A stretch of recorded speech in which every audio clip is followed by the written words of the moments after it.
This channel is being systematically silenced by YouTube and SPLC. This channel has been known to trigger leftists and trolls alike. Proceed with extreme caution. You have been warned. There's one scene where there's a video of my daughter's hair is laying in the ground. Police in West Memphis want to get an accused serial robber off the street. The school district is calling this an isolated incident, but the mom we spoke with says it's part of a bigger problem with bullying, and which she describes as a fight club. This is offensive to me. There were two young kids out here, and it was offensive. Standing trial in a deadly two-county crime spree that ended with a shootout with Millbrook police. Sentencings are underway in Elmore County for the defendants in the felony murder cases. It's dangerous to be at a gas station by yourself because like no one knows who's gonna come in and rob you. I called the case earlier and you said you ain't got time for this. I just didn't know if you had time for this. Women said, quote, this was an isolated incident. Yes, the student responsible is facing disciplinary action. No one could believe it when former Griffin City Commissioner Larry Johnson used a racial slur during the public comment portion of a city commission meeting last week. I couldn't help but have some compassion for his grandfather, for his family members who, because of his stupidity, have now lost him for 65 years. Damn! Now YouTube censored. Now YouTube censored. I'm mad as hell right now. Yes, I am. Viewer discretion is advised. Mama Black. This program contains language and sequences some viewers may find disturbing. Viewers at home, this video that we're about to show you might be considered too graphic for some.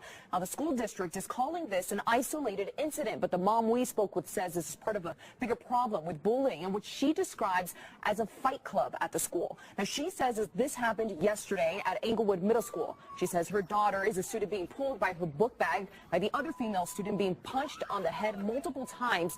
Eventually, you see her daughter get up and walk away. Now, the mother, Ina Robertson, says that she doesn't believe the school is doing enough in terms of discipline or her concerns that this is part of a larger problem. She says that she has seen social media pages that encourage students to beat up others, record it, and then post the video. There's one scene where there's a video of my daughter's hair is laying in the ground. They recorded it and told my child, come get your hair. I see you. You know, it's terrible behavior. And who would do such a thing like that? You know, encourage this behavior. Now, we've reached out to the school district about the fight and about any concerns over a fight club at the school. A spokeswoman said, quote, this was an isolated incident. Yes, the student responsible is facing disciplinary action. We also asked about that video of the fight being shared on social media. The spokeswoman said that they are concerned and that, unfortunately, social media allows for disturbing, isolated incidents to be shared and aggrandized, resulting in the re-traumatization of the students and the families involved. And we also spoke with police who confirmed that the incident did occur and that one female juvenile student was issued a summons for assault. We asked police about this alleged fight club and said they will look into it and get back to us. I told you at that time that they were white folks, they were black folks when I was growing up. Okay. They were white trash, my family, and they No one could believe it when former Griffin City Commissioner Larry Johnson used a racial slur during the public comment portion of a city commission meeting last week. You live less than what town? Son, I'm telling you, now that I've changed. I'm no longer white trash, and they're no longer called that. Mayor Doug Holberg says he was so stunned it took him a moment to realize what Johnson said before he asked him not to say it again. Mr. Johnson, please refrain from using the N-word and please get to your point. Johnson was upset over Commissioner Robert McCord's vocal opposition to a Confederate History Month proclamation. We went by Johnson's house. He didn't want to go on camera, but did give me a statement insisting he's not a racist. Quote, I was trying to make a point about a time in my life when I was 5 years old, playing with other kids about that age. Black and white kids not yet touched by cruelties in the world. In doing so, I used words familiar back then, but I did not get a chance to say we no longer use those words today, and the world is a better place. Robert McCord says a commission meeting is no place for that kind of language. This is offensive to me. There were two young kids out here, and it was offensive. Police in West Memphis want to get an accused serial robber off the streets. WMC Action News 5's Janice Proch live with the businesses that have already been hit and the thing the man asks for before each holdup. Janice. Well, Kanji, these West Memphis police reports show the man was not only interested interested in money from the businesses, but he also wanted food and beer. Now, West Memphis police say he was armed when he pulled off the robberies. They say they know who he is and they want to catch him. West Memphis police are looking for this man, Mark Barker, considered armed and dangerous after he is suspected of pulling off 4 armed robberies this year, the last ones in just the past couple of weeks. They come any time of day. Keaton Brown is a clerk at the Shell where one of the robberies happened at 11 o'clock Friday morning. He says it frightens him. It's dangerous to be at a gas station by yourself because like no one knows who's going to come in and rob you. West Memphis police released these surveillance photos of Barker at the Shell station. Barker is suspected of coming into the store asking for a beer. The clerk asked for an ID, and he said he didn't have one. Witnesses say the suspect reached over the counter and grabbed money from the cash register, saying he had a weapon.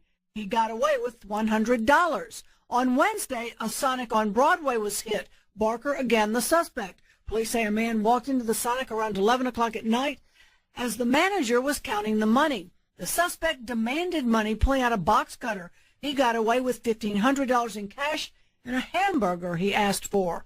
On March 29th, a man fitting the description of Barker walked into the Dodge's Chicken around 3:30 in the morning and ordered food. The suspect said it was a robbery and showed a shotgun. He asked for a beer. The clerk went to get it. The suspect kissed her on the cheek and left. The cash register was missing $179. In January, the tobacco warehouse was robbed by a man again fitting the description of Mark Barker. Several cartons of cigarettes were taken, money in the register, and lottery tickets. A witness called police and Barker was arrested, but he was let out on bond. And West Memphis police say Mark Barker could be anywhere. He's 41 years old, 5'9", 180 pounds. If you know where he is, call law enforcement or Crime Stoppers in whichever city you are in. Live downtown, Janice Broach, WMC Action News 5. Story we've covered since 2015, 14 standing trial in a deadly 2-county crime spree that ended with a shootout with Millbrook police.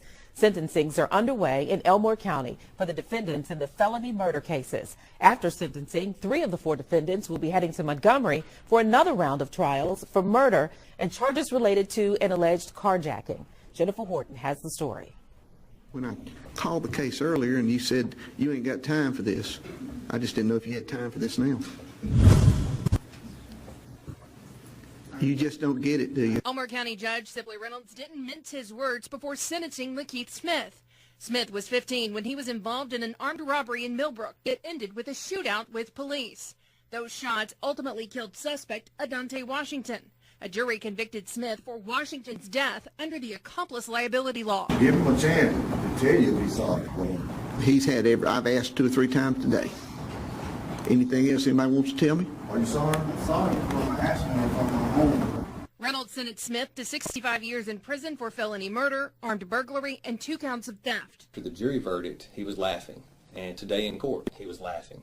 And I've yet to understand what was so funny. Even though Lakeith Smith was a young man who had his entire life ahead of him, he made a series of really bad choices. Chief Deputy District Attorney C.J. Robinson says he's thankful these cases are coming to an end, but he feels for Smith's family. I couldn't help but have some compassion for his grandfather, for his family members who, because of his stupidity, have now lost him for 65 years.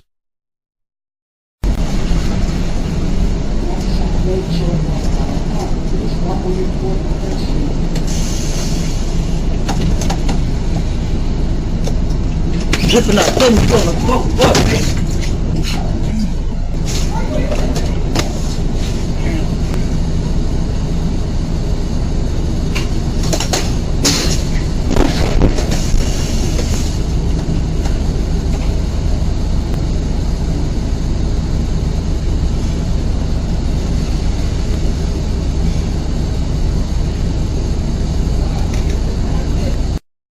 So I just want to take a few minutes today to share some news with you guys that I received from the NFL.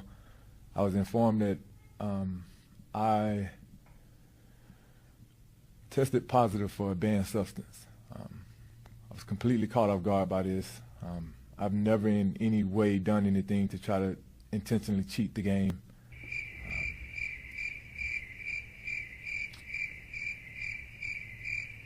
It's one of those situations where The NFL rules are clear. They state that you are responsible as a player for what you put in your body. I've taken the same supplements for the last 7 or 8 years and never had any issues. Been tested numerous of times over the years while taking the same stuff. And, you know, unfortunately, this is some of the things that happen when you take supplements. I've never tested positive for a steroid or HGH. It's not one of those situations. It ended up being a estrogen blocker that triggered a positive test for me. I just want you guys to know that in no way would I ever do anything, like I said, to cheat this game or to try to create a competitive advantage over anybody. I've always tried to do things the right way, and that's something that I will continue to do when I'm able to get back on the field. I can honestly tell you guys that my conscience is clear in this situation. And as bad as it hurts me to sit here and tell you guys this, I know it's going to hurt a lot of people that have looked up and believed in Thomas Davis over the years. Just know, in no way have I done anything intentionally to try to cheat this game. I'm going to serve this 4-game suspension, and, you know, I'll be back ready to go back out there with my teammates, and, you know, who knows? Maybe this isn't my last year. An outraged parent speaking out after her second grader comes home with a paper explaining white privilege. The mother in North Carolina says it explains white representation in society and lists examples of privilege. My son comes home to me and asks me, Mommy, are white people better than me? He's 8 years old. What does he need to know about racism or white privilege? The information is sent home by the school's PTA and is not taught in the classroom.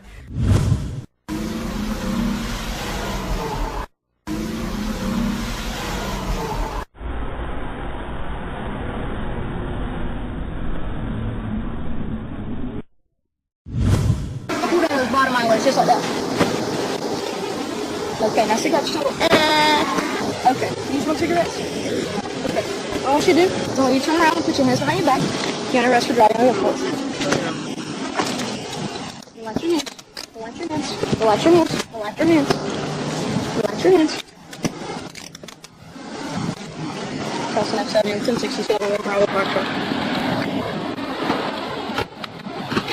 Take your hands away from your body form. My phone. Okay, bring my phone. Hold on 1 second for me. Do you have anything in your pockets for like this should be cutting? They need the phone for the I'll give it to them. That's fine. Do you have anything anything that's gonna stick me? No? Okay. Try to paycheck card?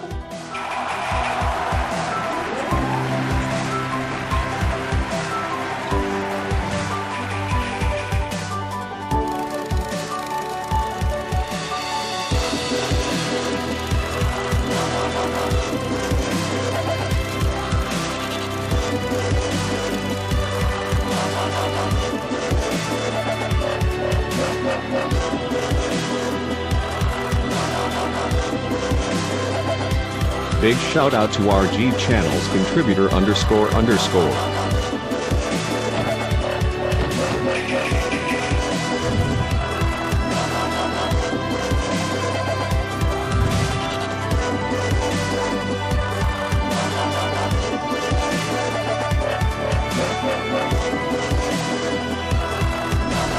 And as always, thank you for watching. If you like this video, please consider subscribing. Also follow us on the usual media for more features and information like this.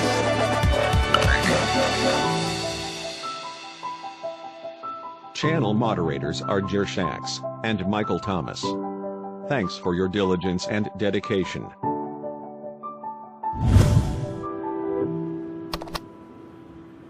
Fight their asses.